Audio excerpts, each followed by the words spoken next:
I first noticed him because he always paused at the curb, as if listening for the city's breathing before he stepped inside. He came just after sunrise, jacket still creased from the seatbelt, palms carrying the faint smell of gasoline and rain.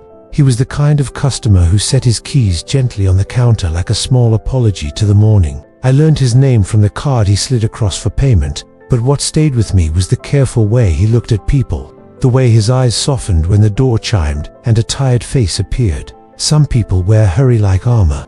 He wore a kind of quiet. That week had been heavy in a way I could not place. Orders got mixed, a regular stopped coming. The tip jar stayed thin. I remember thinking the city felt like late winter, even though the calendar disagreed. He stood there with a coffee and a breakfast sandwich, and behind him a woman counted coins in her pocket, lips moving as if she were rehearsing hope. Her shoulders had that slope you see on someone who keeps folding their life smaller to make it fit. He watched her without staring. His mouth tightened, not with judgment, but with recognition. I saw it land on him, the memory he was carrying. Later I would hear he drove nights for a delivery company after losing a different job. He had a father in a rehab center across town. The bills stacked like unopened letters on a kitchen table. He was not anyone's hero. He was simply someone trying not to disappear. He nodded at me and slid his card back. He asked me to ring up her order with his. No speech, no announcement, just a small redirect of the day. I felt something loosen in my chest as I tapped the register. The woman's face changed in a slow bloom, confusion giving way to warmth, like a window turning toward sun. She tried to object, then gave up and let the moment hold her. The line of commuters behind them grew restless, but the room itself grew calm, as if someone had placed a hand on the city's shoulder. He took his coffee and stepped aside, letting the others pass. Before he left, he pressed a folded receipt into the tip jar and gave me the softest smile, the kind that never reaches the mouth but glows in the eyes. The bell over the door lifted its small silver voice. Outside, traffic moved like a river, finding patience. Inside, I watched the woman eat as though the first bite might steady her day. In that quiet, I understood that kindness is not a performance, it is a hinge, and I had just heard it open.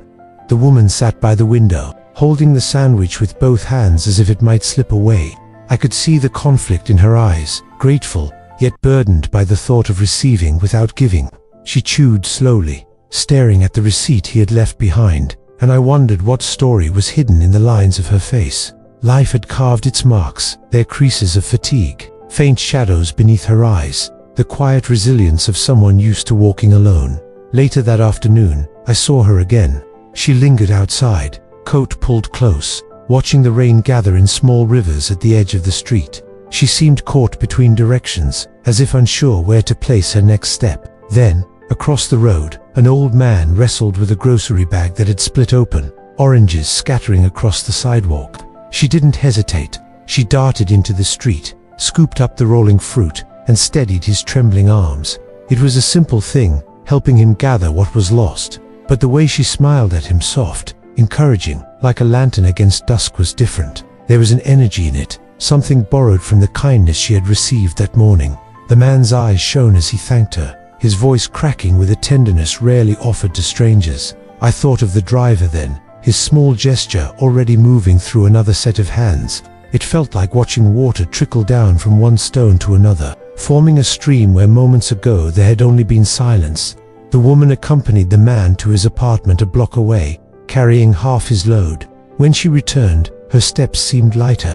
She no longer walked with the slope of someone shrinking to fit. Instead, her shoulders lifted, as though she had remembered that giving could ease the weight she carried. That evening, as I closed the cafe, I replayed the chain in my mind. A driver's quiet decision, a stranger's softened heart, an old man's relief. None of them connected by name, yet bound by something invisible.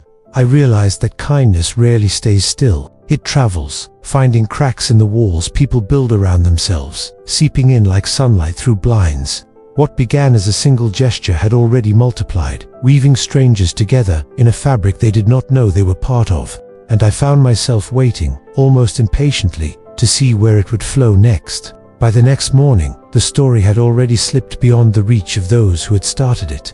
The driver never knew that his quiet decision had stirred something in the woman. and the woman never realized that her small act with the old man would set another scene into motion. But I witnessed pieces of it, scattered across the city like petals carried by the wind. The old man, still warmed by her kindness, decided later that week to donate a small stack of coats he no longer wore. At the shelter, one of those coats ended up with a young man who had been sleeping under the overpass. Wrapped in its heavy fabric, the young man felt a strange sense of dignity return to him, and the very next day, he offered his sandwich to another hungry figure beside him, insisting he wasn't as hungry as he thought. None of these gestures made the evening news.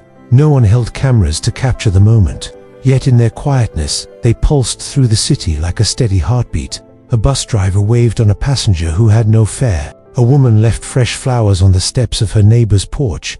A student slipped an encouraging note into the locker of a classmate who often ate alone. One kindness folded into another, each one small enough to miss if you weren't looking. Yet together they built something vast and unseen. I thought of the driver often. Did he ever suspect that his act had grown into something so wide? Did he know that one morning's impulse would ripple outward, touching hands and hearts he would never meet? Perhaps he didn't need to. Perhaps the beauty of kindness is that it doesn't belong to the giver once it's given.